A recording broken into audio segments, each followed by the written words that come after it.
सत्यार्थ प्रकाश जैसा ग्रंथ महर्षि दयानंद ने दिया, ये ऋषि दयानंद की बहुत बड़ी मेहरबानी है। क्योंकि जो लोग कहते हैं कि आर्य समाज परमात्मा को नहीं मानता, अगर वो सत्यार्थ प्रकाश का पहला ही समुल्लास उठा करके देखेंगे, और मैं समझती हूं निष्पक्ष भाव से कोई हट धर्मिता अपने मस्तिष्क में न रखें और तब उसको पढ़े, तो उनको पता लगेगा कि आर्य समाज ईश्वर को मानता है कि नहीं मानता है। और पूज्य आचार्य जी का व्याख्यान बड़ा सुंदर आपको सुनने को मिलेगा, तो निश्चित उस व्याख्यान में इसी बात पर बल होगा। हम मानते हैं, पर मानने से पहले ईश्वर को जानना बोलो आवश्यक है, जरूरी है। जिन लोगों ने कहा कि आर्य समाज तीर्थों को नहीं मानता, वो सत्यार्थ प्रकाश का चतुर्थ समुल्लास उठा करके देखें। ऋषि दयानंद कहते हैं तीर्थ शब्द का अर्थ क्या होता है? तर जाना, है ना, तर जाना। आज लोग कहते हैं माता जी का देहावसान हो गया, एक काम करो इनके नाम का श्राद्ध कर दो ताकि ये तर जाएं, कुछ दान पुण्य कर दो ताकि इनको मुक्ति मिल जाए, ये स्वर्ग में चले जाए। होता है कि नहीं होता है? नाटक होता है, बहुत बड़ा ध्यान रखिएगा। और इस पर चर्चा करूंगी, अभी तो केवल इतना संकेत कर दूं कि इतना बड़ा नाटक होता है, इतना बड़ा नाटक होता है इस चीज को लेकर के कि लोग मरने के बाद कहते हैं कि हाँ अब इनको भवसागर से तार दो। जब वो मरी गए अब क्या तारोगे आप उनको? ये तो वही बात हो गई कि जीवित पिता से दंगम दंगा और मरे पिता पहुंचाए गंगा। जीवित पिता को मुक्के लात और मरे पिता को दाल और भात। जब तक वो जीवित हैं तब तक तो शब्दों के टोंट करके अपमानित करते रहो, और मरने के बाद नाटक करो। ये नाटक किसी काम का बोलो नहीं है। पढ़िएगा चतुर्थ समुल्लास को। ऋषि दयानंद कहते हैं तीर्थ क्या है? तीर्थ होता है किसी को तृप्त करना, और व्यक्ति मरने के बाद तृप्त नहीं होता, व्यक्ति जीते जी ही तृप्त हो सकता है। ध्यान रखिए, इसका मतलब जीते जी अपने बड़े बुजुर्गों की सेवा करना, सम्मान करना, उनकी आवश्यकताओं की पूर्ति करना, उनके मन की बातों को बैठ करके सुनना, ये सब जीते जी होता है। और जीते जी अगर आपने अपने बड़े बुजुर्गों की आत्मा को इतना तृप्त कर दिया, तो यही क्या बन जाएगा आपके लिए और उनके लिए? तीर्थ बन जाएगा। इससे वो भी तरेंगे और बोल दो जरा आप भी तर जाएंगे। जो लोग कहते हैं कि आर्य समाज देवी देवताओं को नहीं मानता, मैंने कहा चलो हम तो नहीं मानते, पर आप तो मानते हो ना? बोले बिल्कुल मानते। मैंने कहा पक्का विश्वास से मानते हो? बोले बिल्कुल, बहुत ज्यादा मानते हैं। मैंने कहा कैसे मानते हैं? अरे बोले आके देखना नवरात्रों में हमारे घर, आके देखना। मैंने कहा ठीक, चलो नवरात्रों में आते हैं तुम्हारे घर। गए नवरात्रों में इनके घर, ये देवी मैया को खरीद के ले आए। बोले देखो ये हमारी मान्यता, ये परचेज करके लाए हैं हम। इसका मतलब जो जगत जननी है उसे तुम खरीद करके ला रहे हो, बार्गेनिंग करके ला रहे हो। ले आए, कोई दिक्कत नहीं है, मुझे कोई परेशानी नहीं है बिल्कुल भी। मैंने कहा अब क्या करोगे? बोले अब 9 दिन तक खिलाना नहलाना। क्यों जी, चलेगा कि नहीं चलेगा? अपने आप तो 5-5 मीटर की साड़ी पहनती हैं, 5-5 मीटर के सूट पहनती हैं, और माता जी के लिए इतनी सी वो कपड़ा लाएंगी छोटा सा, और वो रख देंगी बस उनके मुंह पर ढक करके। ये मान्यता है। अपने आप कुट्टू की पकौड़ियां खाई, साबूदाने की खीर खाई, कहीं खिचड़ी खाई, कहीं कुछ खाया, और माता जी के मुंह पर बिल्कुल थोड़ा सा लगा दिया। अपने आप 2-2 बाल्टी से नहाई और माता जी को जरा सा जोर से बोलो छींटा दे दिया। और दावा देखो इनका मानने का। मुझे वहां भी कोई दिक्कत नहीं थी, कोई परेशानी नहीं थी, मुझे वहां तक भी खुशी थी। चलो ये कुछ तो कर रही है, ये खिला रही है, पिला रही है, नहला रही है, आरती गा रही है, गीत गा रही है, ये कुछ तो कर रही है। लेकिन मेरी बुद्धि वहां झंझना गई जब मैंने देखा 9 दिन के बाद माता जी को वहां से उठाया, उठा करके सर पर रखा, और जिस तालाब में पूरे शहर की गंदगी जाती है उस तालाब में माता जी को धूप पटक के मारा। ले यहाँ पर वो चिल्ला रही है बेचारी, बचाओ बचाओ बचाओ, और ये कहती है जय माता की, अगले साल राजी खुशी फिर आना। कौन आएगा? कौन आएगा? अपनी हड्डियां तुड़वाने कौन आएगा? मुझे नहीं पता लगा इसमें मान सम्मान कहाँ था, इसमें अपमान कहाँ था, बेइज्जती कितनी हुई और सम्मान कितना, मुझे नहीं पता लगा। जिन्होंने दावे प्रस्तुत किए कि हम देवी देवताओं को मानते, उनकी ये स्थिति है कि वो उन्हें धूप पटक के मार रहे हैं। आपकी आस्था का जो पदार्थ था, आपने उसको इतने गंदे नाले में पटक के मार दिया और वो टूट गया, फूट गया, और आप वहां पर कह रहे हो राजी खुशी अगले साल फिर आना। किसी जीवित व्यक्ति को एक बार कुछ कह करके देखना, आप जीवन भर आपके दरवाजे पर फटक भी जाए जो। मुझे नहीं पता ये पूजा हुई है क्या हुआ, पर हाँ मैं इतना दावा जरूर कर सकती हूँ, जो लोग कहते हैं कि यार ये समाज देवी देवताओं को नहीं मानता, आप आकर के बैठे यज्ञ में, जिस यज्ञ को देव यज्ञ कहा जाता है, जहां पर एक एक आहुति देवताओं के लिए चढ़ाई जाती है। सूर्यो ज्योति ज्योति सूर्या स्वाहा, अग्नि ज्योति ज्योतिरग्नि स्वाहा, ये सारी आहुतियां किसके लिए समर्पित की जा रही है? बोलो, देवताओं के लिए। आप सूर्य की पूजा करते हो, एक लोटा जल दे करके माताएं छोड़ देती है। मैं पूछती हूँ माताओं से, सूर्य ऊपर है, जल आपका नीचे चला गया, आपने दिया कब? और सूर्य ने, बोल दो जरा, लिया कब? न तो लेना हो रहा न देना हो रहा, तो कहाँ की पूजा हो रही है? पर जब यज्ञ में आप आहुति डालते हैं तो अग्नि तुरंत आपकी आहुति को लेती है और तुरंत उसको लेकर के डिस्ट्रीब्यूट करना, बोल दो जरा, शुरू कर देती है तुरंत। आप जितनी जितनी डालते जाते हो, अग्नि उतना उतना लेती जाती है और लेकर के क्या कहती है? चिंता मत कर, जितना तूने मुझे दिया ना उससे कई गुना बढ़ा करके इसको दूंगी। तुरंत एकदम आपकी वो चीजें तुरंत बढ़ती जा रही है। बताओ उससे बड़ी पूजा और क्या होगी? इसलिए कहा कि अग्निर्वै देवा नाम मुखम, ये अग्नि देवताओं का मुख है। और ऋषि दयानंद ने कहा अगर देवताओं की सच्ची पूजा करनी है तो अग्निहोत्र के माध्यम से ही हो सकती है। इसलिए जो लोग आक्षेप लगाते हैं आर्य समाज पर, उन्हें एक बार सत्यार्थ प्रकाश जरूर पढ़ना चाहिए। ये लंबी बात हो गई, मैं तो निवेदन कर रही थी, उस सत्यार्थ प्रकाश के अंदर ऐसी कौन सी गुत्थी नहीं है जो ऋषि दयानंद ने ना खोल करके रख दी, पर हम पढ़े तो सही। उसी सत्यार्थ प्रकाश के अंदर ऋषि दयानंद 10 समुल्लास के बाद जब अनुभूमिका लिखते हैं तो वहां पर एक बड़े गजब की बात महर्षि दयानंद लिखते हैं, पारसमणि नाम का पत्थर सुना जाता है और विशेषता क्या है उसकी? लोहे से लगा दो तो लोहा क्या बन जाए?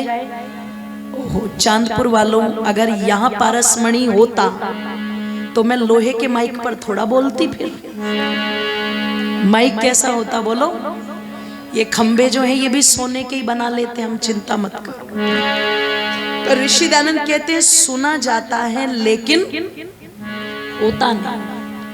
और वहां ऋषि दयानंद ने एक बड़े गजब की बात लिखी, वो पारसमणि पत्थर तो नहीं होता लेकिन ये भारत देश ही वो सच्चा पारसमणि जिसको छूते के साथ लोहो रूप दरिद्र विदेशी भी कैसे बन गए?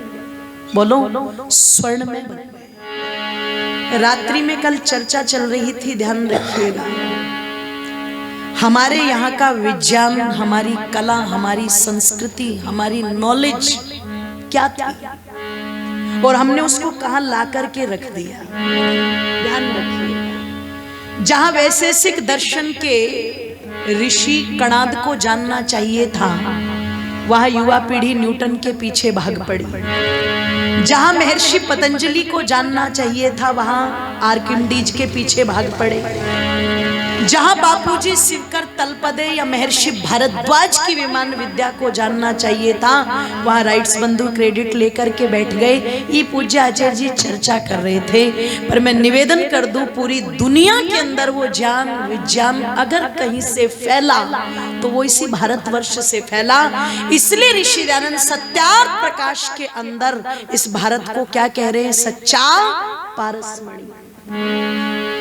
विदेशियों के गीत नहीं गाए ऋषि दयानंद ने बैठ करके। ध्यान रखना, ऋषि दयानंद कहते हैं ये भारत ही वो सच्चा पारसमणि है जिसने पूरी धरती पर ज्ञान कला विज्ञान का विस्तार किया है, निर्माण किया है। और आप सब जानते हैं कि अगर कोई निर्माण करता है तो निर्माण करने वाले को क्या कहा जाता है? माँ कहा जाता है। निरुक्त में एक वाक्य आता है, माता निर्माता भवती। इसको अधिकांशतः महिला सम्मेलन में बोला जाता है, पर ये ईश्वर के लिए है वहां, लेकिन माताओं के लिए भी कह सकते हैं, क्योंकि जिन जिन से हमारा निर्माण होता है हम उन्हें क्या कहते हैं?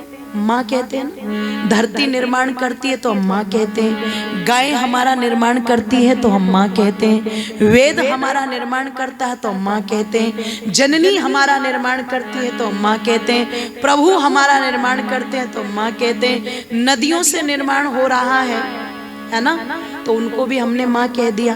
तो ये माँ शब्द सब जगह जोड़ दिया जाता है जिन जिन से निर्माण होता है। अब बंधुओं, चिंतन करना, विचार करना, पूरे विश्व के अंदर भूमंडल पर जितने भी देश हैं, ऐसा कौन सा देश है जिसको माँ कहा जाता है? जोर से बोल दीजिए। अच्छा, और किसी देश को भी कहा जाता है क्या? क्यों जी? नहीं कहा जाता ना। किसी ने ऑस्ट्रेलिया को कहा हो, जापान को कहा हो, इंग्लैंड को कहा हो, जर्मनी को कहा हो, क्यों जी? अमेरिका को कहा हो। इतना शक्तिशाली देश है। माँ तो छोड़ दो, किसी ने आंटी तक कह दिया हो, अमेरिका आंटी, चलो थोड़ा सा सम्मान दे दो उसे, पर दिया नहीं, किसी ने नहीं दिया, किसी को नहीं बोला। केवल और केवल भारत शब्द को माँ कहकर के संबोधित किया गया, क्योंकि निर्माण तो कहीं ना कहीं यहीं से हुआ है। उसी निर्माण के लिए ऋषि दयानंद लिखते हैं ये सच्चा पारसमणि है, और चर्चा करते हैं। और कुछ पंक्तियों के साथ में ऋषि के वाक्य को जोड़ रही हूं कि जय जय भारत माता, तू जग में विख्याता, तू देवों की जननी, तेरा वेदों से नाता, के भूमंडल में सब तुझको ही महान कहते थे, के भूमंडल में सब तुझको ही महान कहते थे। मेरे हिंदुस्तान में सारी दुनिया से अच्छे इंसान रहते थे। जय जय भारत माता, तू जग में विख्याता, तू देवों की जननी, तेरा वेदों से नाता, भूमंडल में सब तुझको ही महान कहते थे, भूमंडल में सब तुझको ही महान कहते थे। मेरे हिंदुस्तान में सारी दुनिया से अच्छे इंसान रहते थे। जय जय भारत माता, तू जग में विख्याता, तू देवों की जननी, तेरा वेदों से नाता, तू देवों की जननी, तेरा वेदों से नाता, तू देवों की जननी, तेरा वेदों से नाता।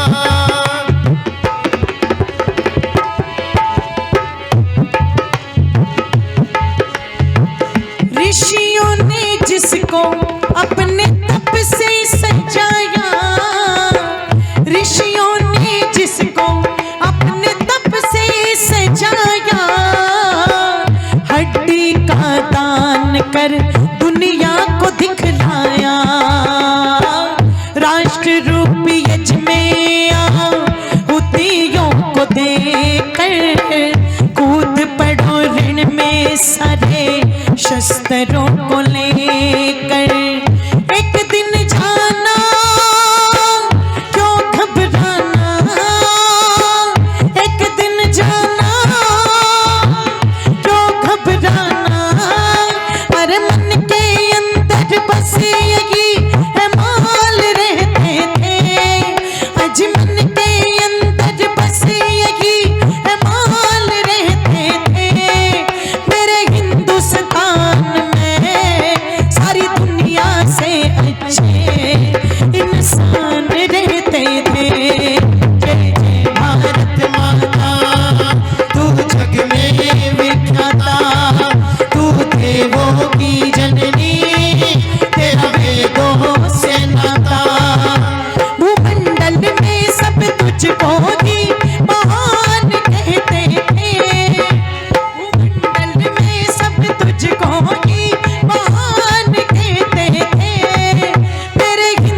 जग में विख्याता, तू देवों की जननी, तेरा वेदों से नाता।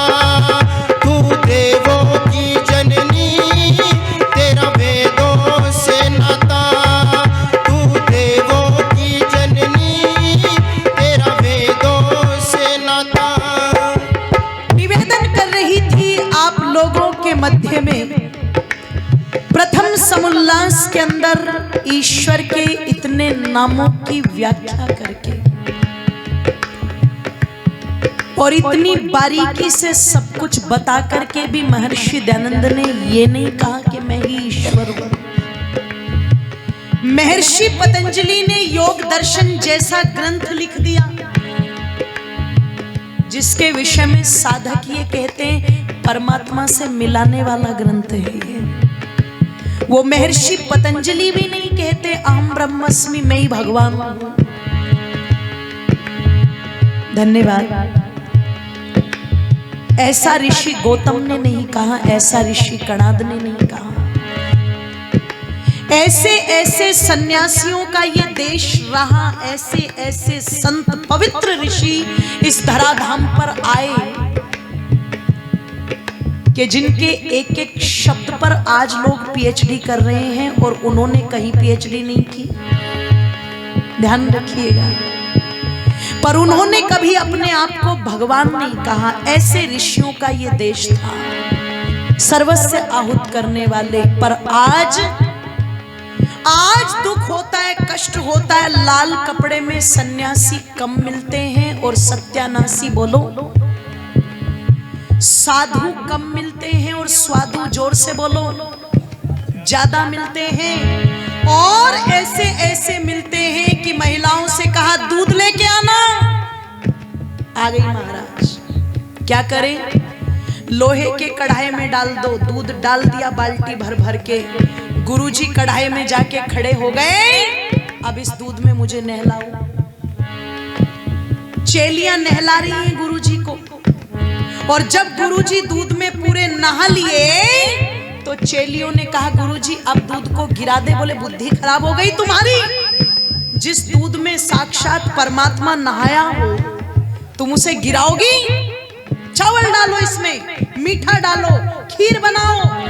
खीर बन गई, और जब खीर बन करके तैयार हुई तो गुरुजी मंच पर चढ़ करके कहने लगे जो इस खीर को खाएगा सीधा सतलोक। ओहो, चेलियां टूट पड़ी खीर पर। बोले सबसे पहले तो मैं ही जाऊंगी, मैं ही जाऊंगी, मैं ही जाऊंगी। कढ़ाई भी चाट के रख दी चेले और चेलियों ने। पर दिक्कत तो ये हो गई कि गुरुजी तो सतलोक में पहुंच गए, चेले और चेलियां वहीं पड़े हैं आज तक। गुरुजी बैठे हैं सतलोक में, कोई जोधपुर की सतलोक में, कोई पंचकुला की सतलोक में, कोई अंबाला की सतलोक में। बैठे हैं कि नहीं बैठे? बैठे। और इतने कमाल के हैं वो जो अपने आप को भगवान कहते थे, है ना, दावा प्रस्तुत करते थे हमने विराट कोहली को खेलना सिखाया, हमने तो फलाने को ये सिखाया, हमने तो उसको ये सिखाया। वो दावा प्रस्तुत करते थे हम निर्माता हैं, हम जिसको जो चाहे सो बना दे, हम जिसको चाहे मुक्ति दिला दे। पर आज अपनी मुक्ति के लाले पड़े हैं, लेकिन बुद्धि ठीक आज भी नहीं हुई। आज भी बीमार पड़ गए तो डॉक्टर ने कहा माँ को बुला दे, बोले जरूरत नहीं है। पत्नी को बुला दे, बोले नहीं। बेटी को बुला दे, बोले ना। दामाद को बुला दे, बोले ना। बेटे को बुला दे, बोले ना। मैनेजर को बुला दे, बोले ना। कि किसी को बुला दे कि हनीप्रीत कोई फूंक दो, उसे ही बुला दो, उसे ही बुला दो, और किसी को नहीं। आप विचार कर, मेरा कोई विद्रोह नहीं है, पर ध्यान रखिएगा गुरु कहलाने के अधिकारी नहीं है, साधु कहलाने के अधिकारी नहीं है। साधु थे वो जिन्होंने अपना सर्वस्व आहुत कर दिया। जहां देश धर्म के लिए आवश्यकता पड़ी वहां ढाल बनकर के खड़े हो। और कैसे थे वो सन्यासी? तो दूसरी पंक्ति में निवेदन किया, नीति चाणक्य की कमाल करती थी, नीति चाणक्य की कमाल कर धमाल करती थी। रघुकुल की रीतियां सदा चली आई, प्राण जाए पर वचन न जाए। अर्जुन से भी कृष्णा से थी, अर्जुन से भी कृष्णा से थी। अरे जीत धर्म की निश्चय ही ख्याल रहते थे, जीत धर्म की निश्चय ही ख्याल रहते थे। मेरे हिंदुस्तान में सारी दुनिया से अच्छे इंसान रहते थे। जय जय भारत माता, तू जग में विख्याता, तू देवों की जननी, तेरा वेदों से नाता। तू देवों की जननी, तेरा वेदों से नाता। तू देवों की जननी, तेरा वेदों से नाता। तू देवों की जननी, तेरा वेदों से नाता।